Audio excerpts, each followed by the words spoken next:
What's up guys, Josh Helm, Texas Best. We're back out at our Corsicana Barndominium where we're building this shop living combo project where it's beautiful day out here, a little chilly, but we got a lot of progress going on today.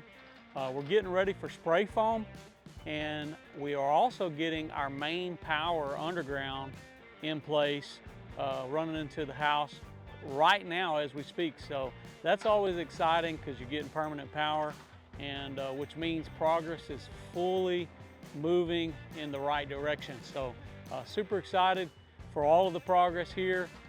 You guys remember this build, it's over 2,000 square foot of living on the downstairs, and we got this optional bonus loft that's upstairs, and then an over 2,000 square foot shop. I mean, that is amazing. And then over 800 square foot of private and beautiful front porch. So there's a lot going on here when it comes to the aesthetics of this build. We've got roof lines, we've got roof shape, we've got all kinds of really cool things about this project. So I hope you guys enjoy this video. Let's get it going.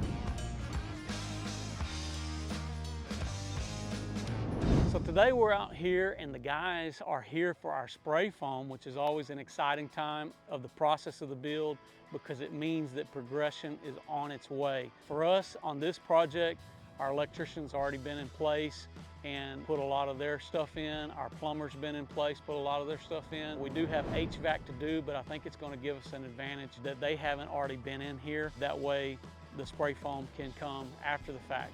This particular project, we're going to be showing you here where we're using the application of spray foam and talking about some of the advantages. Now, there are some people who don't prefer to use spray foam in residential construction, but today we're going to talk about some of those advantages and why we use it on nearly every project.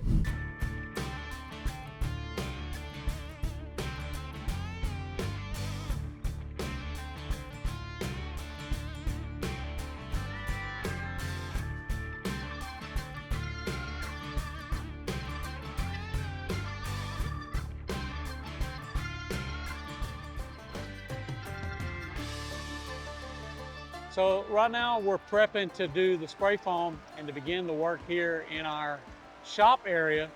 And one of the advantages is the structural strength that it provides. But here we're getting kind of twofold advantage because anywhere you have steel where you have a conduction with the cool air, it can actually transmit condensation. So this is something that we kind of safeguard against. And so we use the closed cell foam because it provides a thermal break, sort of like a Yeti cooler, where you're not seeing the transfer of that condensation on the inside. So this is where using spray foam with our steel becomes top priority. So this is a 40 by 50 shop, 2,000 square foot, very large, high ceilings. You can imagine there's a lot of things you could do in a shop like this. All of our foundation is similar to what we use on the interior. But out here in the shop, if you ever wanted to, you could actually build into this area to add additional rooms or structures to your build. As you can see, we got a big tarp out here because you don't want, as you're spraying, to get stuff all over your finished floor. So we do add a little bit of protection throughout as they're spraying, especially the closed cell foam. It's a lot more difficult to get up. 100 feet? Oh my God. Maybe 5, 50?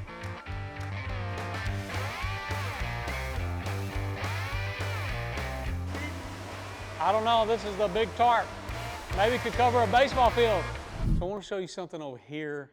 This is kind of one of those interesting areas, especially whenever you have a little more dimension to the architecture of your structure. Here we've got this little gabled front that comes out over the porch, and because this is built in, we have some conventional framing that we had to do to sort of line this with our zip system. So you can see this is going to be over the porch. Because of that, we have to extend our insulation barrier out over that porch space and up this gable wall. So this is kind of one of those areas where you're not just insulating your wall, but you're actually insulating your ceiling over the porch in this particular spot. Now you can see some of our typical framing as it comes down and how that continues with our steel frame to help add the support for all of this. One of those interesting spots where when you're building a Barndominium, it has two different types of framing. So earlier on in the stages of this build, we came out here and I told you guys that I didn't really like the way that some of this was going to work for air sealing, primarily because anytime you're doing a structure like this, you have more things that you're trying to join together because of the shape of the roof. Shape of the roof makes it look better to have a little more architecture involved. But the biggest issue that I'm having here is my porch is tying in at a higher point than my eave.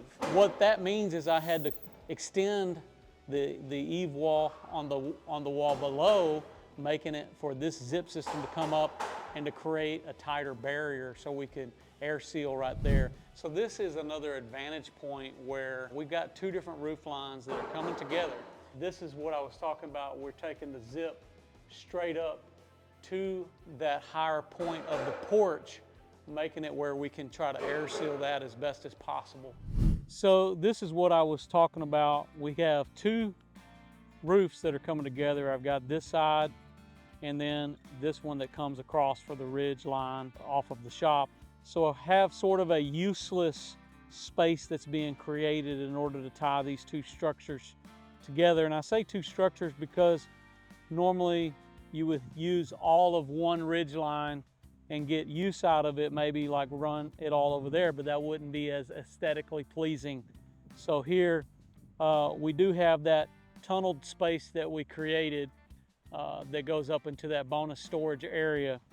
Now the rest of it over this living area, we're using a lot of that to our advantage because we'll be able to have some accessibility where a lot of our main electrical lines and things like that run. So it's not perfect, but it actually is turning out to be a pretty good design.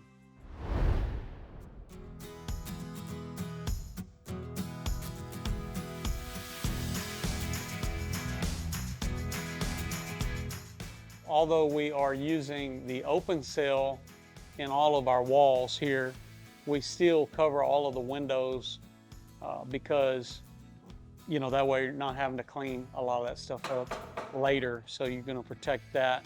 But this is always a big part of the process, whether you're painting, spray foaming, doing anything like this. You spend a lot of time covering your windows and doors and all of the things so that you're not having to worry about trying to clean that stuff off later.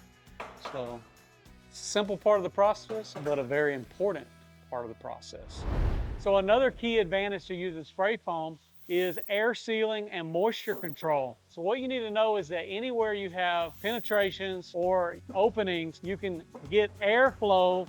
You can also get moisture that comes in, and that can cause mold, and it can also deteriorate your framing or your structure over a period of time.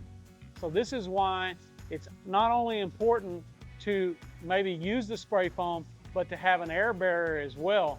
Because on our walls, for instance, you can see we've got some caulking that's going here in between these stud tacks where we won't be able to maybe put the spray foam, but here we're using the zip system on the outside, which adds an additional barrier of protection as well.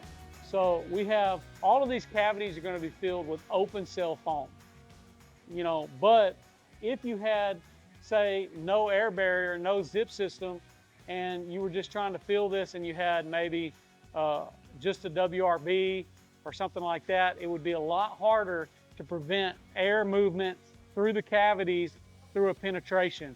And so having all this system that works together is really one of the key advantages for preventing moisture in your walls.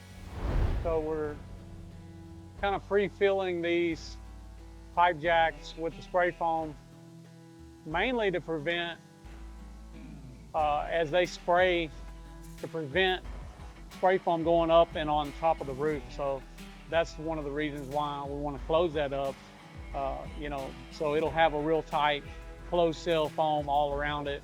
anyhow, but this is why we do some of that preliminary flashing is what we're doing there to help keep spray foam from spraying everywhere out on maybe the roof lines. Our plumbers got in here after the guys did some of their sealing, so that's one of the reasons why those pipes got left from being sealed off.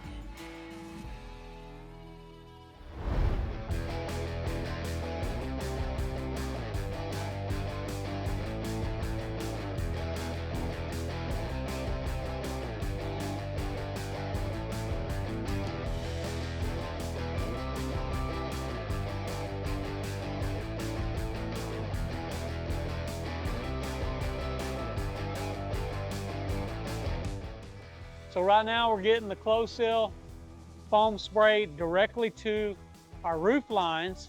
This is our steel metal portion where we get the closed seal. We'll be doing open seal on top of that later, but this is usually the first application, 1 inch of closed seal foam, but there's no better way to insulate this seamlessly than using this closed seal foam. So this is what we found. If you were to try to use batt insulation or something like that, you're just not going to get the air tightness that you do with the closed seal foam.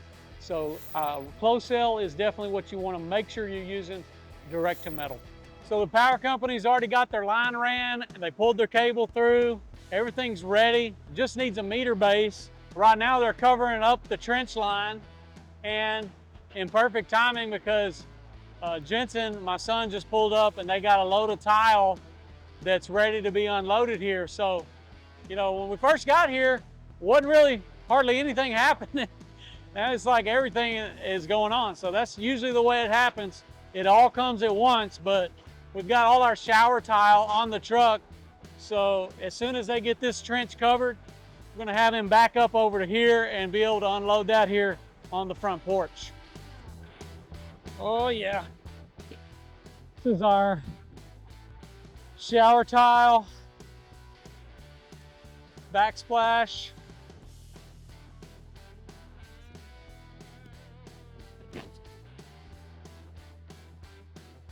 Good times. That was pretty easy, wasn't it? Yeah, I mean, when you have 3 people. Not too bad for Jensen today. Make sure you put this in 4-wheel drive. I already did. And see if you can get out of it. Might be stuck, I don't know. Oh yeah. Tell you what, kid's growing up, you know? The kid is growing up. So another one of the key advantages to using spray foam in our Barndominiums is the versatility, especially in our hybrid steel frame. We've got a variety of framing types that we're doing. Sometimes we got the wood framing, we got steel framing. So using the spray foam, of course, we also have open seal and we have closed seal.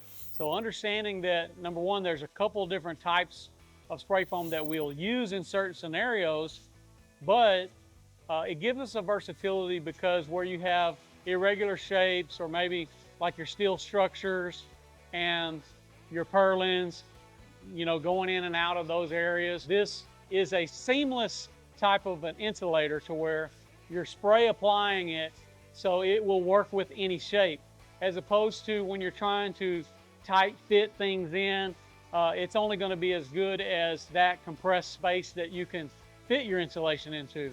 So versatility is another key advantage to using spray foam on our Barndominium homes. Another benefit to using spray foam in our builds is not only the R factor that it can provide with all of the interstitial spaces, but it makes a great acoustical barrier as well for noise. One of the most common questions people ask all the time is, will I be able to hear rain inside the house? Because they assume that because you have a metal roof or shop, things like that, that it's going to be a reverberation that happens on the inside of the house. Now, you may be able to hear a rain fall like in a space like this, but you have still a lot of soundproofing that's happening in those interstitial spaces with the spray foam because you're eliminating any gaps, air gaps in those spaces, which provides you a great soundproofing as well. So you may be able to hear a little bit of the rain, but it won't be as prominent as you might think. Additionally, by sealing off all of these cracks or crevices, it prevents any movement of air from the outside world with dust, allergens, pollens, all these kind of things that might move about throughout the air. So lastly, I would say about spray foam, because it does kind of get a bad rap, and primarily it's when it's being used improperly. Here recently, there was an article that came out somewhere over in England where insurance companies said that they weren't going to insure homes that had spray foam in them. So let me kind of set the record straight a little bit. One of my good friends, Matt Reisinger, did a great video where he investigated the situation. And so some of the real, I guess, summarized version of that is they have some older properties, older houses that are anywhere from 60 to 100 years old. And a lot of these are not airtight built homes. And I guess the government made an initiative to push for people to go for more energy efficiency, green energy, whatever you want to call it. And on a lot of these properties, they came in and spray foamed all of the roof lines. Well, the problem with that is a lot of them didn't have vapor barriers. They have like tiled roofs, shaker style roofs, a different type of construction than what a lot of times we're using here in the States. And a lot of these were older properties. Now, initially, they might have saw some energy savings from that, but the problem is also they were using open cell foam, which is very porous. So the open cell is not as dense as a closed cell foam. So in a lot of these areas, they were using open cell, which was allowing moisture to come in, set up. And while we're on that subject, the issue with having attic ventilation is not necessarily a problem in most scenarios, because you can have ventilation in your attic, but can it dry? And so that's the key. Either you're going to have a ventilated attic where it's allowed to dry, or you're going to have a concealed, airtight, conditioned attic space. And in most of these scenarios, we're creating an air-conditioned attic space or a airtight attic space where all of the climate inside the home is captured into that area. So this is a key thing to keep in mind. Everything is not apples to apples, but that's the reason why the insurance was saying if you had spray foam in those areas that it was going to be uninsurable. And so that is not the case. And some people, like to kind of go run with the fear mongering that happens a lot of times. But the reason why spray foam gets a bad rap is because of the off-gassing. Like in moments like this, there's some off-gassing that's happening in the construction as well.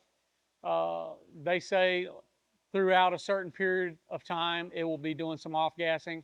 And now the realization is this: there are more eco-friendly products that you can use now that are more environmentally friendly. So there's other options, but spray foam for us is still a key advantage to us being able to create a closed environment so that we can have a more efficient climate on the interior. So, I think it's key to always, really look into the details of that and make sure you're using the right products, because any product you use in the wrong way is going to be a bad thing. So you got to use it properly in the right application.